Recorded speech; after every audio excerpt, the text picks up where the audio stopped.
ప్రముఖ సినీ నటి శ్రీమతి సంగీత గారి ప్రారంభించారు. IVF చికిత్సలో 25% భారీ discount, free doctor consultation, free ultrasound scan. 49 అంటే సంతానం, 49 అంటే సంతోషం. తెలంగాణ రైతులకు రేవంత్ రెడ్డి దీపావళి కానుక. అక్టోబర్ 26వ తేదీన జరగబోయే తెలంగాణ మంత్రివర్గ సమావేశంపై సర్వత్రా ఉత్కంఠ నెలకొంది. స్కెడ్యూల్ ప్రకారం ఈ నెల 23న జరగాల్సి ఉండగా 26వ తేదీకి వాయిదా వేసిన సంగతి తెలిసింది. అయితే తెలంగాణలో కొత్త ROR చట్టంపై ఈ మంత్రివర్గ సమావేశంలో కీలక నిర్ణయం తీసుకునే అవకాశం ఉన్న నేపథ్యంలో ఆ శాఖ మంత్రి పొంగులేటి శ్రీనివాసరెడ్డి విదేశీ పర్యటనలో ఉన్న కారణంగా కేబినెట్ సమావేశం తేదీని మార్చారు. ఈ క్రమంలో ఈ నెల 26న సాయంత్రం 4 గంటలకు సీఎం రేవంత్ అధ్యక్షతన డాక్టర్ బిఆర్ అంబేద్కర్ సచివాలయంలో సమావేశం జరగనుంది.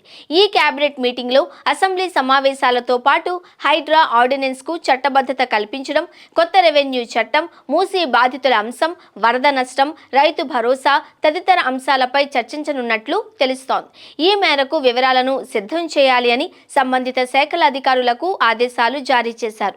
ఇక కేబినెట్ ముగిసిన వెంటనే అసెంబ్లీ సమావేశాలకు ప్రభుత్వం ఏర్పాట్లు చేస్తున్నట్లు సమాచారం. ఈ సమావేశంలో పలు కీలక పథకాల అమలు, కొత్త పథకాలకు కావాల్సిన నిధులపై చర్చించనుంది. మరోవైపు హైడ్రా ఏర్పాటుకు కావాల్సిన నియమాలు, హైకోర్టు ఆదేశాలు, ప్రజలకు తలెత్తే ఇబ్బందుల విషయంలో తీసుకోవాల్సిన జాగ్రత్తలపై కేబినెట్ భేటీలో చర్చించనున్నారు. దీంతో పాటుగా మూసీ ప్రక్షాళనపై కూడా చర్చలు జరపనుంది మంత్రివర్గం. తాజాగా దక్షిణ కొరియాలో మంత్రులు, అధికారుల బృందం పర్యటిస్తున్న సంగతి తెలిసింది.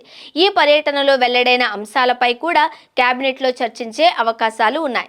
అదేవిధంగా ప్రభుత్వ ఉద్యోగులకు త్వరలోనే DA పెంపుపై చర్చ జరగనుంది. త్వరలోనే ఉద్యోగులకు DA అందించే దిశగా ప్రభుత్వం ఇప్పటికే అడుగులు వేస్తోంది. ప్రభుత్వ ఉద్యోగులకు ఎంతో కాలంగా పెండింగ్లో ఉన్న DAల్లో రెండింటిని ప్రస్తుతం అమలు చేసేందుకు కసరత్తు చేస్తున్నట్లు సమాచారం. దీపావళి కానుకగా నవంబర్ 1న అందుకోబోయే అక్టోబర్ జీతంతోనే ఈ 2 DAల మొత్తాలను కూడా కలిపి ఇవ్వడానికి రాష్ట్ర ప్రభుత్వం కసరత్తు చేస్తున్నట్లు సమాచారం. ఇప్పటికే ఉద్యోగ జేఏసీ కీలక కార్యాచరణ ప్రకటించిన నేపథ్యంలో ఖచ్చితంగా 2 పెండింగ్ DAలను ప్రకటించేందుకు సర్కార్ సుముఖంగా ఉందని తెలుస్తోంది. దీనిపై కేబినెట్ భేటీలో చర్చించి క్లారిటీ ఇవ్వనుంది.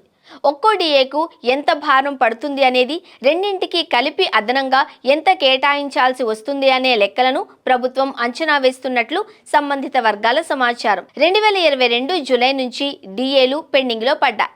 ఈ కేబినెట్ భేటీలో కొత్త రెవెన్యూ చట్టానికి ఆమోద ముద్ర వేయనున్నారు. కేబినెట్ భేటీలో ప్రభుత్వం కీలక నిర్ణయాలు తీసుకునే అవకాశాలు కనిపిస్తున్నాయి. అందులోనూ ప్రభుత్వ ఉద్యోగులు, రైతులకు భారీ శుభవార్తలు చెప్పేందుకు సర్కార్ సిద్ధమైనట్లు సమాచారం. మరోవైపు ధరణి స్థానంలో భూమాత పోర్టల్ తీసుకొచ్చేందుకు మంత్రివర్గం ఆమోదం తెలపనుంది.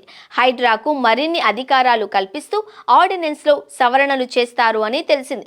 కొత్త ROR చట్టంలో భాగంగా గ్రామానికి ఒక రెవెన్యూ అధికారిని నియమించనున్నారు.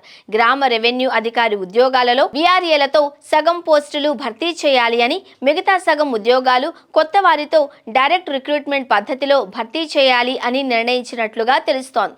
ఈ కొత్త పోస్టుల భర్తీకి కేబినెట్ భేటీలో ఆమోద ముద్ర వేయనున్నారు. హైడ్రా, కొత్త రెవెన్యూ బిల్లులను అసెంబ్లీ, కౌన్సిల్లో ప్రవేశపెట్టి ఉభయ సభల ఆమోదం పొందాలి అని ప్రభుత్వం నిర్ణయించింది.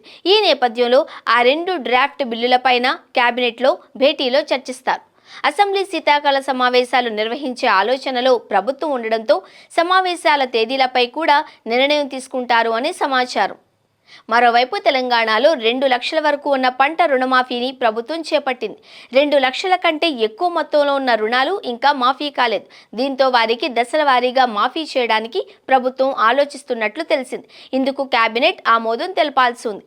రైతు బంధు స్థానంలో రైతు భరోసాను ఆమోదించనుంది. దీనికి సంబంధించిన అమలు, పరిమితులపై జిల్లాల వారీగా అభిప్రాయాల సేకరణ చేపట్టింది. ప్రస్తుతం వానాకాల పంట ముగింపు దశకు చేరుకున్న క్రమంలో వెంటనే ఈ పథకాన్ని అమలు చేయాలి అని రేవంత్ ప్రభుత్వంపై ఒత్తిడి వస్తోంది. ఈ మేరకు పంటలు వేసిన వారికే సాయం చేస్తామని ఇప్పటికే వ్యవసాయ శాఖ మంత్రి తుమ్మల నాగేశ్వరరావు స్పష్టం చేశారు. దీనిపై మంత్రివర్గం చర్చించి నిర్ణయం తీసుకోనుంది.